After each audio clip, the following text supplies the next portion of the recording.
a student at Belmont University. I'm a pencil volunteer. This is an elementary school reading video. Today I'll be reading the book called A Bad Case of Stripes by David Shannon. Camilla Cream loved lima beans, but she never ate them. All of her friends hated lima beans and she wanted to fit in. Camilla was always worried about what other people thought of her. Today she was fretting even more than usual. It was the first day of school and she couldn't decide what to wear. There were so many people to impress. She tried on 42 outfits, but none seemed quite right. She put on a pretty red dress and looked in the mirror, then she screamed. Her mother ran into the room and she screamed too. "Oh my heavens," she cried, "you're completely covered with stripes." This was certainly true. Camilla was striped from head to toe. She looked like a rainbow. Mrs. Cream felt Camilla's forehead. "Do you feel all right?" she asked. "I feel fine," Camilla answered, "but just look at me." "You get back in bed this instant," her mother ordered. "You're not going to school today." Camilla was relieved. She didn't want to miss the first day of school, but she was afraid of what the other kids would say, and she had no idea what to wear with those crazy stripes. That afternoon, Dr. Bumble came to examine Camilla. "Most extraordinary," he explained. "I have never seen anything like it. Are you having any coughing, sneezing, running nose, aches, pains, chills, hot flashes, dizziness, drowsiness, shortness of breath, or uncontrollable twitching?" "No," Camilla told him. "I feel fine." "Well then," Dr. Bumble said, turning to Mrs. Cream, "I don't see any reason why she shouldn't go to school tomorrow. Here's some ointment that should clear up those stripes in a few days. If it doesn't, you know where to reach me." And off he went. The next day was a disaster. Everyone at school laughed at Camilla. They called her Camilla Crayon and Night of the Living Lollipop. She tried her best to act as if everything were normal, but when the class said the Pledge of Allegiance, her stripes turned red, white, and blue, and she broke out in stars. The other kids thought this was great. One yelled out, "Let's see some purple polka dots." Sure enough, Camilla turned all purple polka dotty. Someone else shouted, "Checkerboard," and a pattern of squares covered her skin. Soon everyone was calling out different shapes and colors, and poor Camilla was changing faster than you can change channels on a TV. That night, Mr. Harms, the school principal, called. "I'm sorry, Mrs. Cream. I'm going to have to ask you to keep Camilla home from school. She's just too much of a distraction, and I've been getting calls from other parents. They're afraid those stripes may be contagious." Camilla was so embarrassed. She couldn't believe that 2 days ago everyone liked her. Now, nobody wanted to be in the same room with her. Her father tried to make her feel better. "Is there anything I can get you, sweetheart?" he asked. "No, thank you," sighed Camilla. What she really wanted was a nice plate of lima beans, but she had been laughed at enough for one day. Well, yes, I see," Dr. Bumble mumbled when Mr. Cream phoned the next day. "I think I'd better bring in the specialist. We'll be right over." About an hour later, Dr. Bumble arrived with 4 people in long white coats. He introduced them to the Creams. "This is Dr. Grope, Dr. Sponge, Dr. Cricket, and Dr. Young." Then the specialist went to work on Camilla. They squeezed and jabbed, tapped and tested. It was very uncomfortable. "Well, it's not the mumps," concluded Dr. Grope, "or the measles," said Dr. Sponge.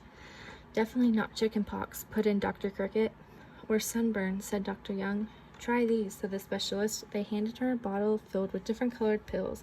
"Take one of each before bed," said Dr. Grope.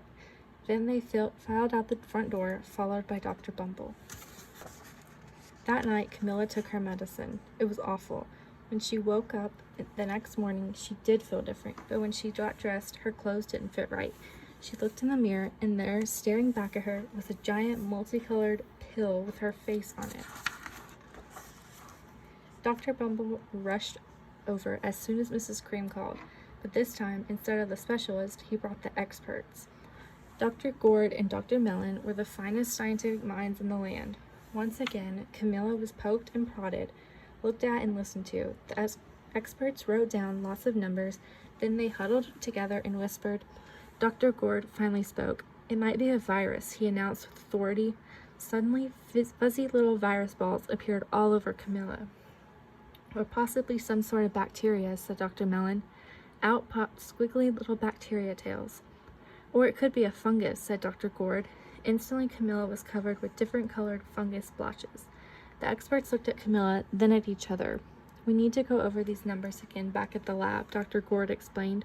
"We'll call you when we know something," but the experts didn't have a clue, much less a cure. By now, the TV news had found out about Camilla. Reporters from every channel were outside her house telling the story of the bizarre case of the incredible changing kid. Soon, a huge crowd were camped out on the front lawn. The Creams were swamped with all kinds of remedies from psychologists, allergists, herbalists, nutritionists, psychics, an old medicine man, a guru, and even a veterinarian. Even so-called cure only added to the poor Camilla's strange appearance until it was hard to even recognize her. She sprouted roots and berries and crystals and feathers and a long furry tail, but nothing worked.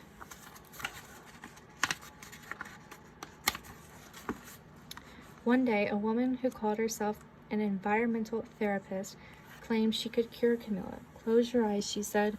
"Breathe deeply and become one with your room." "I wish you hadn't said that," Camilla groaned. Slowly, she started to melt into the walls of her bedroom.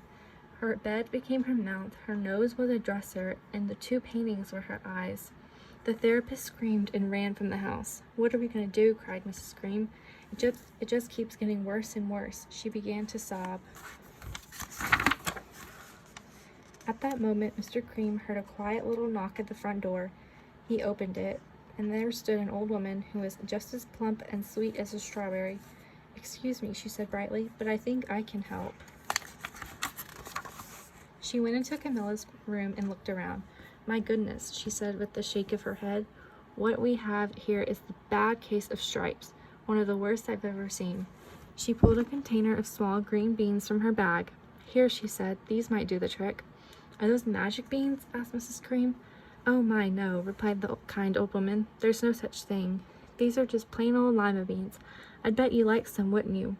she asked Camilla. Camilla wanted a big, heaping plateful of lima beans more than just about anything, but she was still afraid to admit it. "Yuck," she said. "No one likes lima beans, especially me." "Oh dear," said the old woman sadly. "I guess I was wrong about you." She put the beans back in her bag and started toward the door.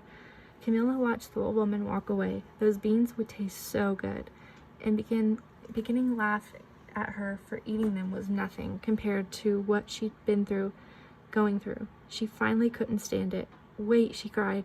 "The truth is, I really love lima beans." "I thought so," the old woman said with a smile. She took a handful of beans and popped them into Camilla's mouth. Said Camilla. Suddenly the branches, feathers, and squiggly tails began to disappear. Then the whole room swirled around. When it stopped, there stood Camilla, and everything was back to normal. "I'm cured," she shouted. "Yes," said the old woman. "I knew the real you was in there somewhere." She patted Camilla on the head. Then she went outside and vanished into the crowd. Afterward, Camilla wasn't quite the same. Some of the kids at school said she was weird, but she didn't care a bit. She ate all the lima beans she wanted, and she never had even a touch of stripes again.